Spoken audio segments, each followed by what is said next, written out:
নমস্কাৰ, আপোনালোকে চাবলৈ আৰম্ভ কৰিছে নিউজ নাও আৰু মই অনুপম বৰা। অবৈধ সুৰাৰ বন্ধৰ দাবীত আচ্ছাৰ প্ৰতিবাদ। নিউজ নাওৰ এক প্ৰতিবেদন। অবৈধ সুৰা বন্ধৰ দাবীত আচ্ছাৰ প্ৰতিবাদ। উল্লেখযোগ্য যে মৰিয়নি চাহ বাগিচাসমূহত অবৈধ চুলাই মদৰ বেহা বন্ধ কৰাৰ দাবীত আচ্ছাৰ প্ৰতিবাদ। অবৈধ সুৰা ব্যৱসায়ীৰ বিৰুদ্ধে কঠোৰ শাস্তিৰ দাবীত মৰিয়নি থানা তিনিআলিত আদিবাসী ছাত্ৰ সন্থাৰ মৰিয়নি আঞ্চলিক সমিতিৰ অৱস্থান ধৰ্মঘট। অবৈধ চুলাইৰ লগতে লালিগুড়ৰ ব্যৱসায়ৰ বিৰুদ্ধেও কঠোৰ ব্যৱস্থা গ্ৰহণৰ দাবী উত্থাপন কৰিছে আচ্ছাৰ মৰিয়নি আঞ্চলিক সমিতিয়ে।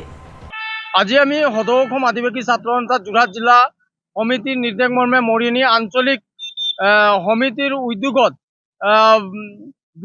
দুই ঘণ্টীয়া ধৰ্মঘট কাৰ্যসূচী এইভাবে পালন কৰিছোঁ, কাৰণ আপোনালোকে নিশ্চয় জানে যে চাহ বাগিচা আৰু গাঁও অঞ্চলত বৈধ যিটো মদৰ প্ৰচলন এইবিলাক অতি শীঘ্ৰে বন্ধ কৰিব লাগে। কিন্তু বন্ধ কৰাৰ নামত যিটো ভেকু ভাওনা দেখায় চৰকাৰখনে বা প্ৰশাসনে, তেওঁবিলাকে যেনেধৰণে পদক্ষেপ গ্ৰহণ কৰে, এই পদক্ষেপ গ্ৰহণ কৰাটো আমি দেখিবলৈ পাওঁ। কিন্তু কিছুদিন পাছত এই পদক্ষেপ একেবাৰে মানে আগৰ দৰে চেম প্ৰচলন মানে বিকাটো একেদৰে চুলাই অবৈধ চুলাই মানে বেহা আপুনি গলিয়ে গলিয়ে পাব। আপোনালোকে ইয়াৰ পৰা ধপাতবাৰী যাওক, শিলিখা যাওক বা এইখিনি বাহনী খেৰমিয়া এনেকুৱা আদি কৰি বিভিন্ন অঞ্চলত অকল চুলাইৰ বাহিৰে বেলেগ আপোনালোকে মদ নাপায়। কিন্তু অবৈধ হোৱাৰ পাছতো কেনেধৰণে এনেকুৱা অপেন এটা অবৈধ